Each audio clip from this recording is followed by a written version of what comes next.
Hola, bienvenidos al canal La Inteligencia Espiritual. Y continuamos con el estudio bíblico acerca del Espíritu Santo.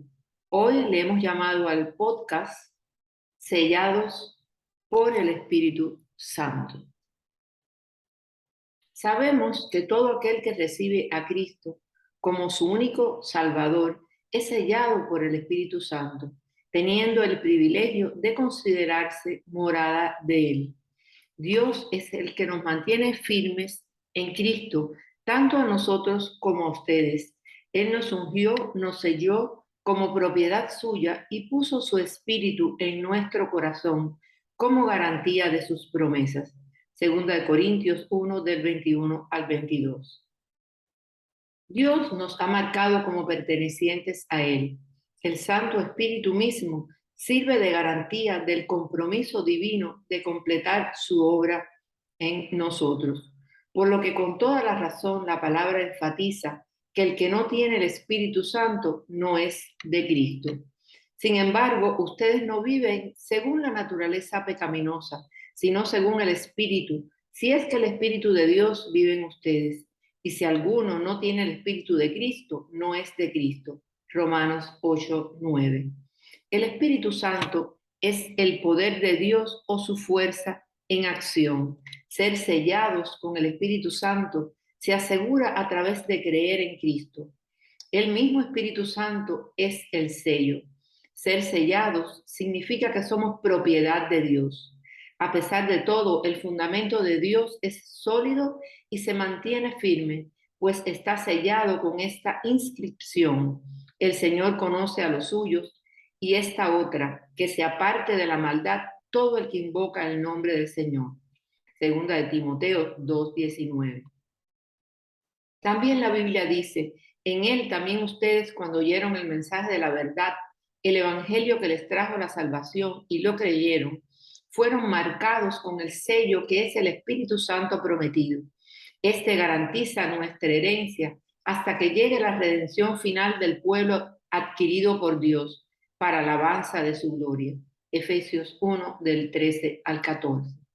Somos salvos y justificados no por las obras que hacemos. Somos salvos por gracia y justificados por la fe. Así la sangre de Jesús, que tiene poder, nos limpió de nuestros pecados. Efesios 2 del 8 al 9 aclara que no somos salvos por buenas obras. De hecho, antes de ser salvos, nuestras obras se hacen en la carne y no pueden agradar a Dios. Incluso nuestras obras más justas están muy lejos de la gloria de Dios.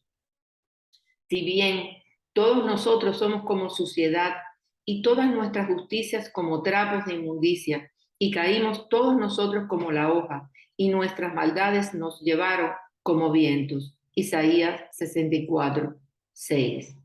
Podemos ser salvos solo porque Dios es misericordioso y bondadoso y ha previsto una manera para que seamos declarados justos cuando no lo somos.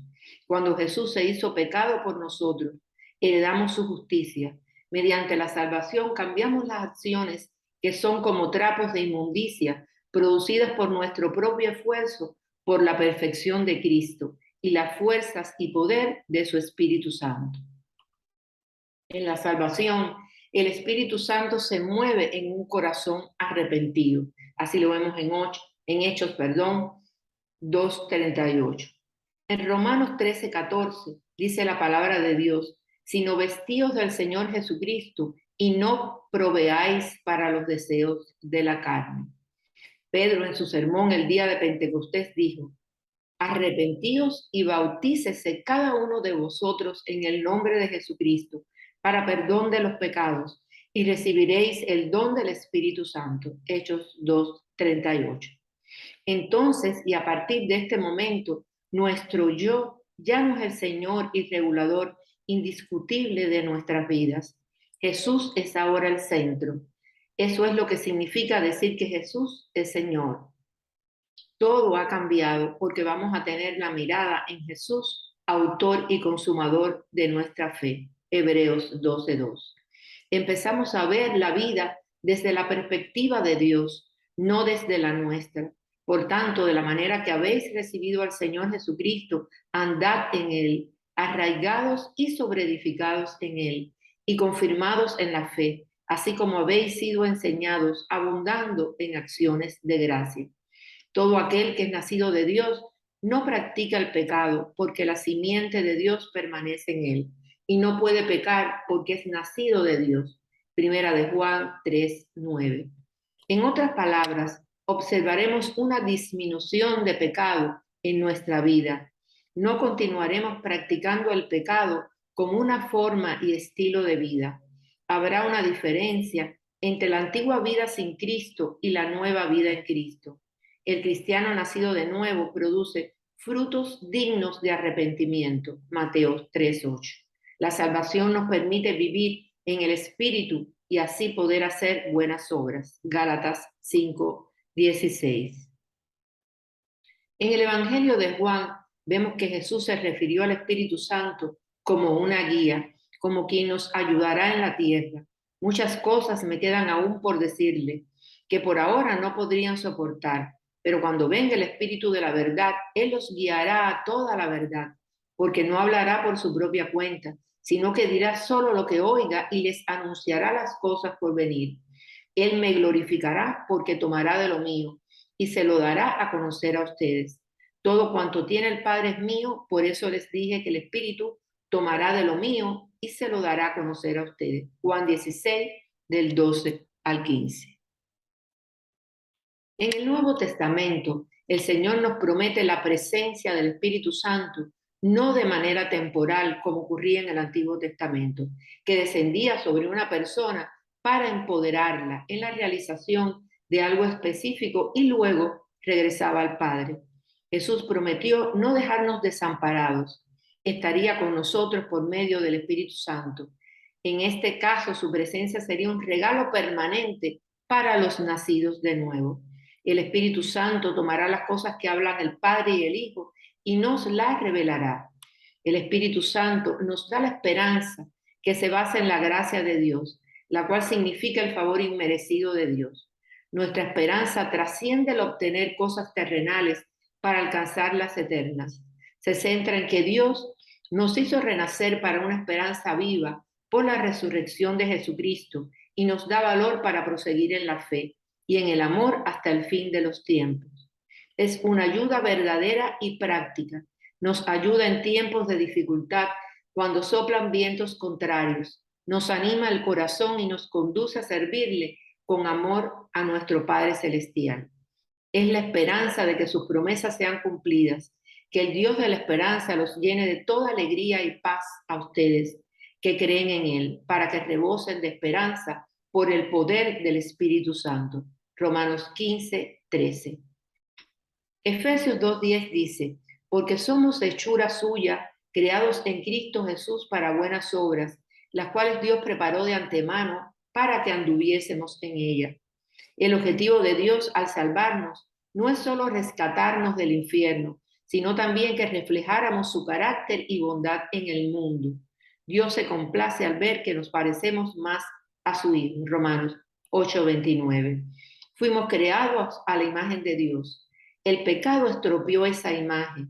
Cuando Dios nos compró para sí mismo fue para restaurar su imagen en nosotros y liberarnos para convertirnos en todo lo que fuimos creados para ser.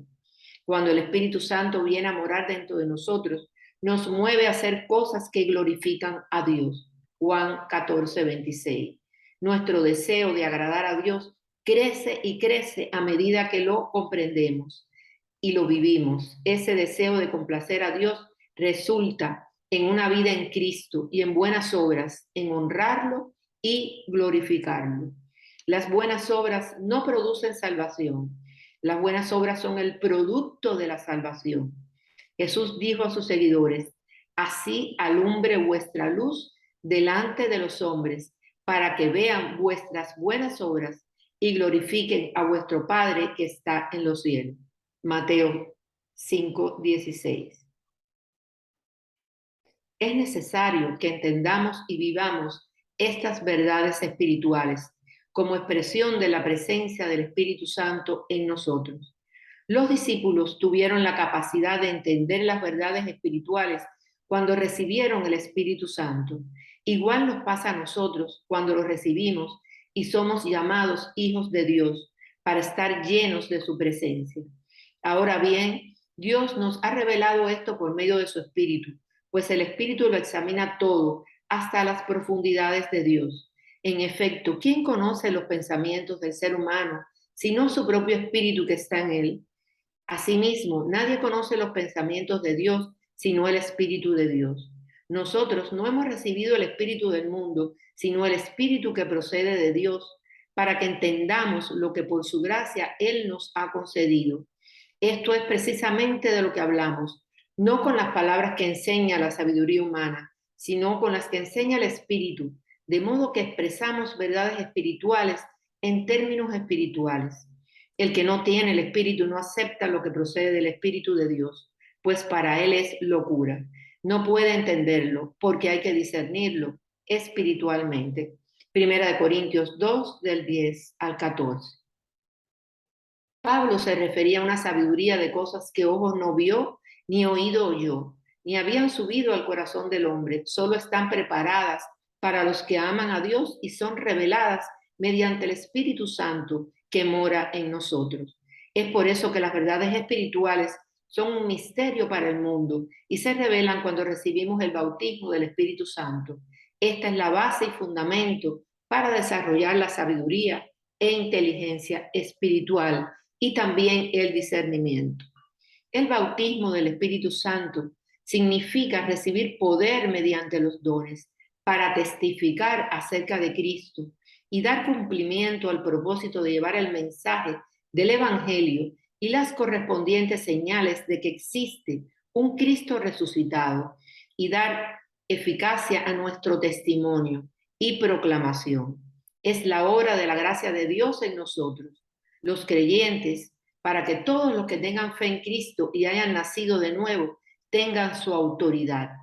El poder de Dios nos protege mediante la fe y por eso tenemos que dar alabanza al Rey por una esperanza viva, tal y como lo dice la palabra de Dios en Primera de Pedro 1 del 3 al 5.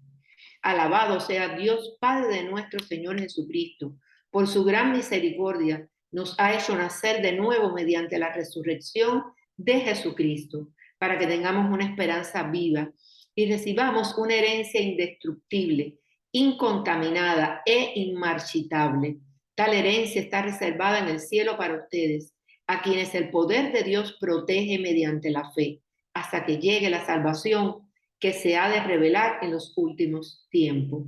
Qué herencia más hermosa. Por eso Jesús dice, en verdad te digo que el que no nace de agua y de espíritu no puede entrar en el reino de Dios. Pero cuando el Espíritu Santo venga sobre ustedes, recibirán poder. Serán mis testigos en Jerusalén, en toda la región de Judea, en Samaria y en todo el mundo. Hechos 1:8. Hemos recibido el poder del Espíritu Santo para anunciar, para manifestar y establecer el reino de Dios en la tierra. Romanos 5:5. Y esta esperanza no nos defrauda porque Dios ha derramado su amor en nuestro corazón por el Espíritu Santo que nos ha dado. El poder del Espíritu Santo es el control dinámico, sobrenatural y la autoridad de Dios. Es el poder que nos hace estar firmes, cimentados en la roca, nos brinda la capacidad de servir. Nosotros en la actualidad también somos sus testigos a través de una vida en Cristo, tratando de imitar su ejemplo. Esto es lo primero si queremos ser testigos valientes de la buena noticia del Evangelio. Debemos hacer vida el Evangelio. Nuestra vida puede ser el único Evangelio que lean muchas personas. Nuestro testimonio al mundo no es un testimonio en donde nos sentemos con otros creyentes y hablemos de Jesucristo. Ese no es necesariamente el único testimonio.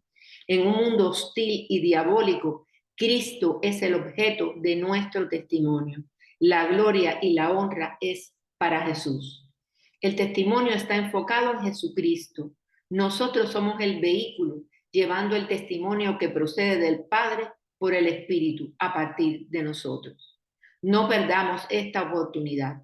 Como el testigo fiel, Jesús fue un proclamador sobresaliente del reino de Dios. Dijo categóricamente: tengo que declarar las buenas nuevas del reino de Dios porque para eso fui enviado. Lucas 4:43. Como cristianos es nuestro deber proclamar la verdad.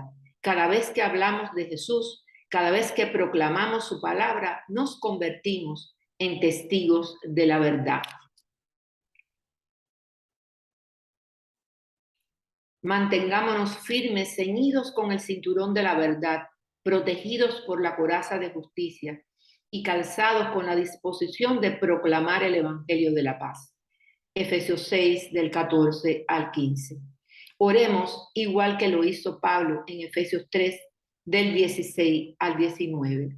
Le pido que por medio del Espíritu y con el poder que produce de sus gloriosas riquezas, los fortalezca a ustedes en lo íntimo de su ser, para que por fe Cristo habite en sus corazones. Y pido que arraigados y cimentados en amor, puedan comprender junto con todos los santos cuán ancho y largo, alto y profundo es el amor de Cristo. En fin, que conozcan ese amor que sobrepasa nuestro conocimiento para que sean llenos de la plenitud de Dios. Gloria a Dios.